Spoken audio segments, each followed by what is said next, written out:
नमस्कार, वीकेबी न्यूजच्या सुपरफास्ट बातम्यात आपले स्वागत। तुमसर तालुक्यातील परसवाडा व लगतच्या 6 गावातील पाणी टंचाईचा प्रश्न दिवसेंदिवस गंभीर बनत असून याकडे प्रशासनाचे लक्ष वेधण्यासाठी गावचे उपसरपंच पवन खवास यांनी अनोख्या पद्धतीने आंदोलन केलं। अनेक वेळा अधिकाऱ्यांना निवेदन देऊनही समाधानकारक उपाय न झाल्याने त्यांनी महाराष्ट्र जीवन प्राधिकरणाच्या कार्यालयासमोर साडी घालून आणि घागर फोडत प्रशासनाच्या अनावस्थेचा तीव्र निषेध केला।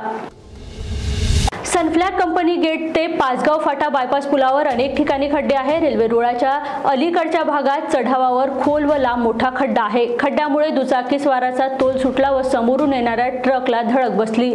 यात एक लारी येथील 11 वर्षाच्या चिमुकलीचा जीव गेला। वडील व तिचा वर्गमित्र गंभीर जखमी आहे। उपराजधानीमधील multi modal international cargo hub आणि विमानतळ परिसरात असलेले Patanjali mega food and herbal park येत्या 9 मार्च पासून उत्पादनासाठी सज्ज होणार आहे। या मेगा फूड पार्कची पायाभरणी सप्टेंबर 2016 मध्ये झाली होती। आता हे पार्क फळे आणि भाजीपाला प्रक्रियेचे एक प्रमुख केंद्र बनणार आहे। आतापर्यंत यामध्ये 1000 कोटी रुपयाची गुंतवणूक करण्यात आली आहे। रामनगर येथे दिवसढवळ्या गॅरेज चालकाचा खून झाल्याची खळबळजनक घटना उघडकीस आली आहे। पोलीस घटनास्थळी पोहोचले असून जागेच्या वादातून हा खून झाल्याची प्राथमिक माहिती समोर आली आहे। भाजी विक्रेत्यानेच गॅरेज चालकाचा खून केला आहे।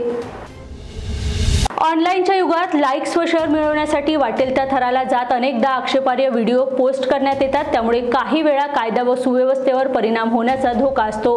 ही बाब लक्षात घेऊन पोलिसांनी गरुड दृष्टी या उपक्रमाची सुरुवात केली आहे। या अंतर्गत सोशल मीडियावरील आक्षेपार्ह व्हिडिओवर लक्ष ठेवण्यात येणार आहे।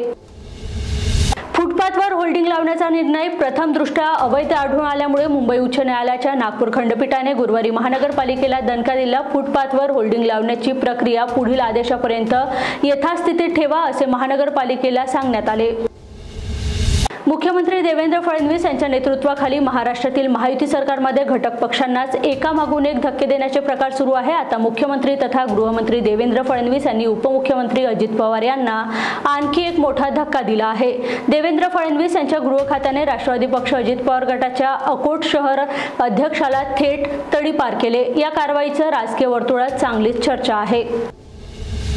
नामांकित कंपनीच्या नावाने डुप्लिकेट लिक्विड बनवताना जरीपटका पोलीस ठाण्याच्या हद्दीत छापा टाकून गुन्हे शाखा युनिट 5च्या पथकाने कारवाई केली। पोलिसांनी तात्काळ छापा टाकला असता गोदरेज गुड नाईट नावाच्या कंपनीचे फ्लॅश लिक्विड वेपोरायझर कंपनीचा लोगो असलेले स्टिकर वापरून विकले जात होते। पोलिसांनी घटनास्थळावरून 17,085 रुपयाचा माल जप्त केला आहे।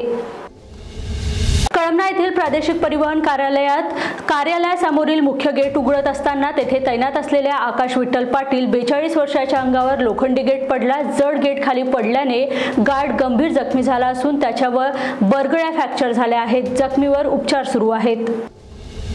शहरात 30-40 वर्षापासून राहणाऱ्यांचे भूखंड नियमित केले जात नाही। मात्र क्रीडांगणासाठी राखीव असलेल्या जागेवर एका बांधकाम व्यावसायिकाने केलेले अतिक्रमण नागपूर सुधार प्रन्यास नियमित करते, असा गंभीर आरोप काँग्रेसचे आमदार विकास ठाकरे यांनी शुक्रवारी विधानसभेत केला।